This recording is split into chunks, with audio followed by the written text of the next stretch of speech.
Welcome back to our discussion of water's role in the new resource plays, particularly the Barnett Shale and other places in our region.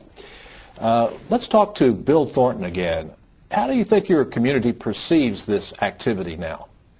I think if the general person on the street is very excited about the economic impact. I think most are aware that we've basically just added 5% to our regional economic output by having this wonderful play occurring here in our community. So I think that there's a long-term benefit that all of us see for us as a community.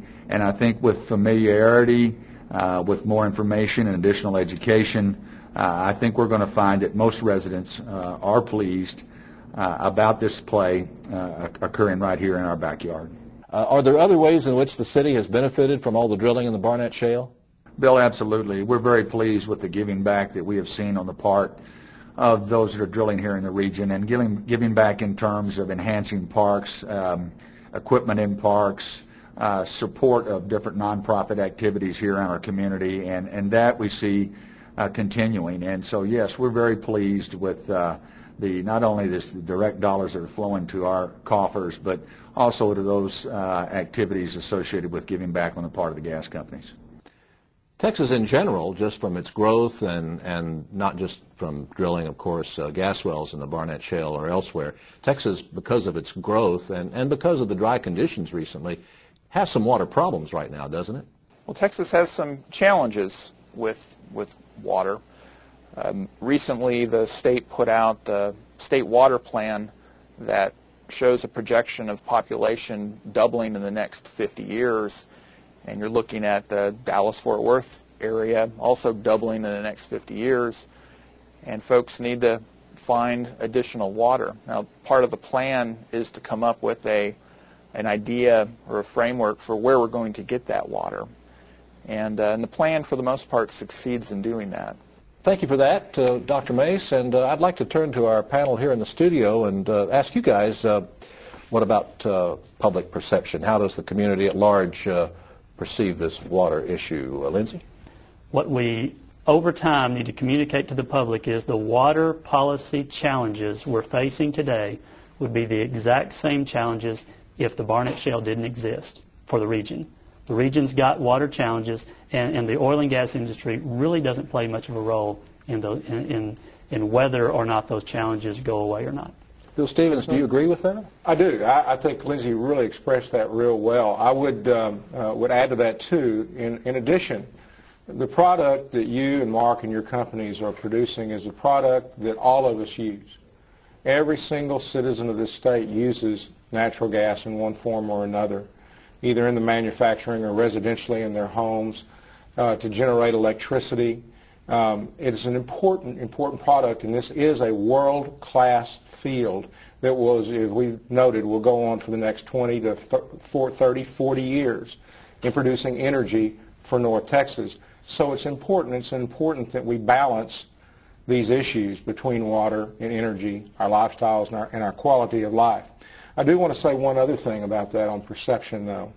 As Pete, as you mentioned to me at break, if I'm the gentleman that's standing beside his well in a rural county out here who feels like his well has been damaged and he's having to lowering the pump, or he's having to feel like he has lesser quality water than he did, what we're saying here today falls on deaf ears. The perception that we're wasting water, I think, is something that we're going to have to help. That's part of the education process, as Lindsey mentioned. We're using water to extract basically a mineral. And I think that's a hard concept for people to get their minds around. So we're going to have to work on that, and that's going to be part of the ongoing change in perception. If we can get that, then we'll all be able to operate a lot more effectively in the basin, and I hope that without undue regulation. I think you also have to show the ripple effect. I think that's going to be very important in the educational process, because unfortunately for a lot of property owners, they may not own the mineral rights, so they're not getting the immediate benefits from the production. And so they're only that much more aggravated that someone's using their surface to drill a well or to have a frac pond or whatever is necessary for developing the minerals. But the impact that the drilling and production activity has on the community is, of course, much larger than that, and does benefit them in more indirect ways. I think the most important thing that I could close with is to say this, that the industry really needs to recognize its local elected officials and the community groups and the community as a whole as a partner in doing this. I can tell you, in my district, everybody wants the Barnett Shale to be producing well for many, many years to come. We want that development, but nobody wants a well next door to them. Nobody wants to see water going away. Nobody wants the increased traffic. Nobody wants the damage to the roads.